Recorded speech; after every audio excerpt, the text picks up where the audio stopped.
going to tell you my story about Jamaica. I've been to Jamaica once in my life, and I will never go there again. So I had some business in Jamaica. I was put in a very nice hotel. When you get to the hotel, they say, we have restaurants, we have clubs, we have everything inside the hotel. Don't leave the hotel. We have everything you want here.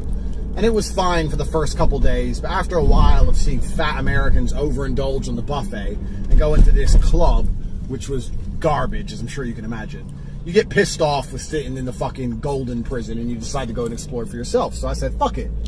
I'm in Jamaica. I'm gonna go find some actual Jamaican fun.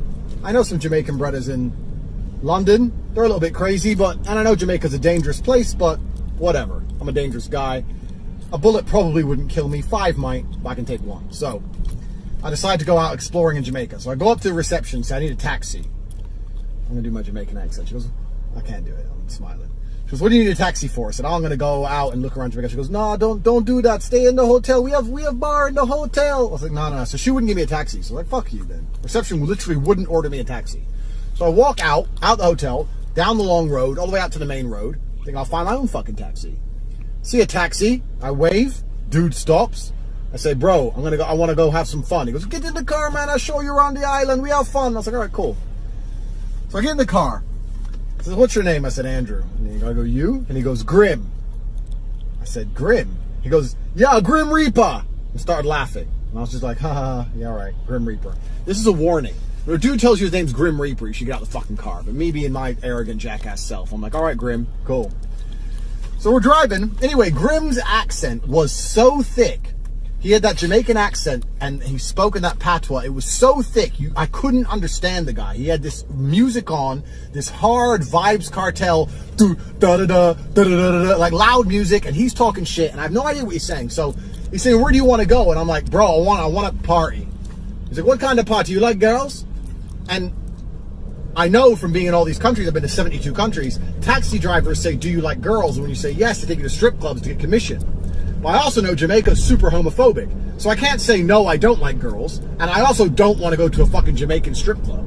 So I'm like, yeah, I like girls, but I don't want to go to a strip club. I want to go find some normal girls. I didn't actually care about girls. I'm not really looking to fuck a Jamaican chick. I just wanted to look around a bit. But you can't say to a Jamaican guy, I don't like girls. You can get shot in the head. So I'm like, yeah, I like girls, but I don't want to go to a strip club. Anyway, so he starts ranting off. Talking. And he was driving like a fucking idiot. So I'm focusing on the road thinking, maybe I'm going to have to grab the wheel or some shit. This motherfucker's about to kill me. Talking shit. And when he finishes, he pulls out about 5,000 American from his fucking pocket, one of those pockets on his shirt. And he goes, you like that? I have no idea to this day what he said. He must have talked for about 2 minutes. And he pulled out the money and goes, you like that? I like money. So I was like, yeah, I like that. He goes, I party with you all night. I was like, okay, fine. So by saying, yeah, I like that, I agree Grim's going to come party with me. So he pulls up at this club. It's the best club in Jamaica, blah, blah, blah, blah. We go in there. I am mixed race. I may as well have been Ed Sheeran up in this motherfucker. It was black. I'm not being racist. I'm saying it was black. The music was black. The lights were low. You couldn't see nobody's face. It was just black. Everyone in there probably had a gun. Everyone knew the dances. A song would come on. Everyone's doing the same dance. I'm standing there completely out of place. I walk in there, and within precisely 7 seconds, I want to go. And it took only 7 seconds for Grim's stupid ass to order a bottle of Chivas Regal, which I don't even fucking drink. They brought the bottle over to me. I could see on the wall the price of the bottle, but the bill said double, because I'm obviously fucking too white for this fucking place. And Grim just hands me the bill while he opens up the bottle. So I'm like, all right, whatever. So I pay for the bottle for Grim. He starts sipping away on this Chivas. I'm sitting there. I'm standing up against the wall so no one can attack me from behind. Just looking at this club, thinking, not only do I not belong here, I'm definitely a little bit intimidated, and there's definitely no fun for me here. There's no action for me here. But I don't want to just say to Grim, I'm going, because I need him to drive me home. I don't know where the fuck I am. There's no other taxis outside. So I have to let Grim have his fun. So we hung out for maybe 20 minutes. Grim's punk ass. And listen, if you're black and you're watching this, don't get offended. Black people can't drink. They all think they can drink. Black people can't drink. I live in Romania. I've gone to Russia. White people can drink. You can sit with a Russian man, do 3 bottles of vodka, it's fine. As soon as a fucking black person starts touching alcohol, they all start getting out of control and rowdy. They start fucking fighting and shooting each other and shit. This motherfucker starts drinking his Chivas. He must have had about 4 or 5 drinks. drunk out of his mind. So I say to him, look, Grim, let's go. Why you want to go? Party just starting, boy. I'm like, bruv, I didn't want to leave. I got to go back to my hotel. I got a meeting. Start talking some shit. He's like, okay, I take you to a better party. You don't like the party here, boy. I take you to a better party. I'm like, all right, Grim, let's go. As long as you get me the fuck out of here, let's go. So we leave. We get in his car. Grim is drunk. Drunk as a motherfucker. Driving like, putting his face closer to the road so he can see it better. That level of fucking drunk. Grim is hammered.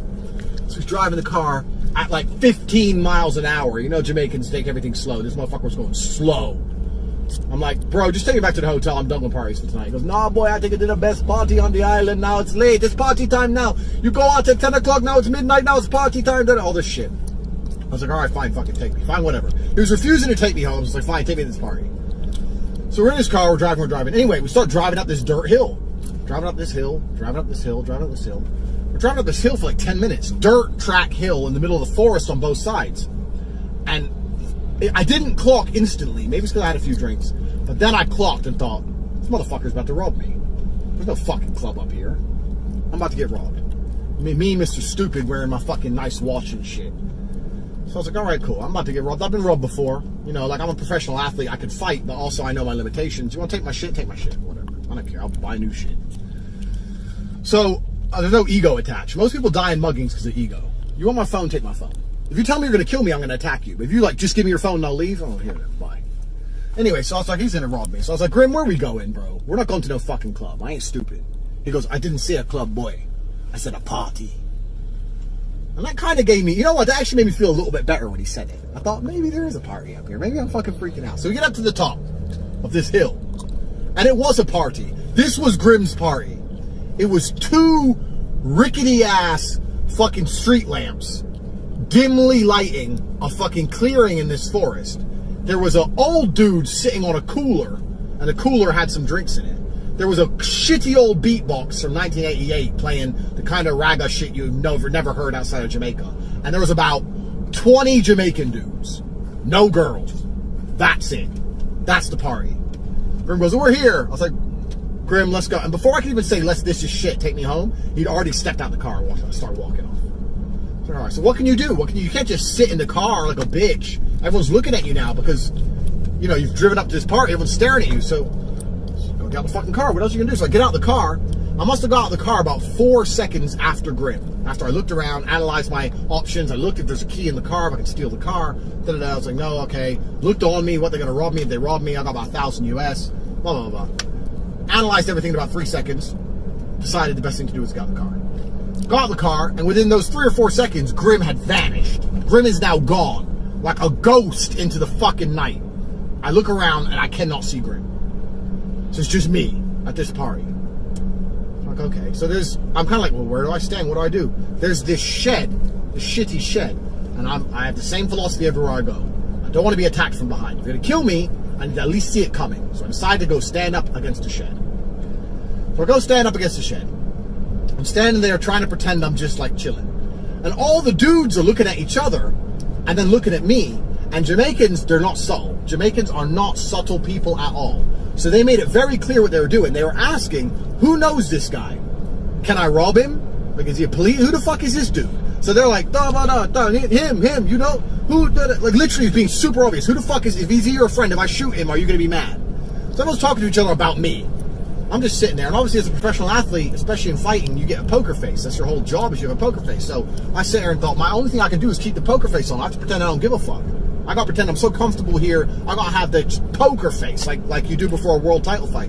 Before a world title fight, you're scared, but you just keep that straight face. So I'm chilling, straight face, whatever. Anyway, there's these 2 dudes, the 2 biggest guys. I'm 6'3.5". These dudes must be about 6'5", both of them. Wearing the string vests, lean like me, built. They start talking, and they're the ones who are most overtly pointing at me and like checking if, you know, I'm okay to be a target. I can't say for 100% certain because it was about 10 meters out in the dark, but I will say with 99% certainty there was a pistol in his belt. I analyzed him for head to toe, and I looked in his belt and I saw there's a pistol. If someone would say, would you bet your life on it? I'd say, yeah, there's a pistol in his belt. So I knew this is an unwinnable fight. So I was like, okay. My plan is this. while I was looking at his belt and the pistol, someone started walking down the hill. So I said to myself, next time someone starts walking down the hill, I'm just going to walk with that person and pretend I know that person. And if I can convince that one person not to kill me, then that lowers my odds. Instead of having to convince everyone not to kill me, I was convinced one guy to not kill me. So next time someone leaves, I'm walking down the hill. These two dudes are about to fucking attack me. Anyway, I'm literally looking at the hill and thinking that's my plan. And I hear, yo, and I turn to the side, it's fucking Grim. And he stinks of weed. Stinking of weed out of his fucking mind. He goes to me, you having fun, boy? I was like, no. I said, it's all right. I didn't say no. I thought no. I said, it's all right, man. I need to get back. I got people waiting for me. That's what I said. You know, the typical basic tricks, you know. He goes, you want the taxi home? I was like, yeah. He goes, $1,000. It's like 1,000 what, Jamaican? Remember, I paid this guy 10 Jamaican dollars. That's what, like $3 to get this far. He goes, no, 1,000 American dollar. I leave you here with my boys. So it was all a big setup from the beginning. I said, my friend, I've got about $700 on me. I spent the rest on your fucking Shivas. He goes, I'll tell you what. I take you home for $700. I wait outside. You bring me the other 300, or you never make it off Jamaica. I look him in the eyes. I said, Grim, you motherfucker. I said, you know what? Deal. We get back in the car. It wasn't even animosity. We get back in the car. It was like, men understand the reality of the world. I can't be mad at Grim. Grim does what Grim does. I walked into it. I get back in the car. He goes to me, now, he goes, the party not finished for me, boy. Starts putting music on. He's my friend again. Everything's fine. We get back to the hotel. And I thought, okay, I'm at the hotel now. I can not pay him. I can fucking call the police. I can be a little bitch.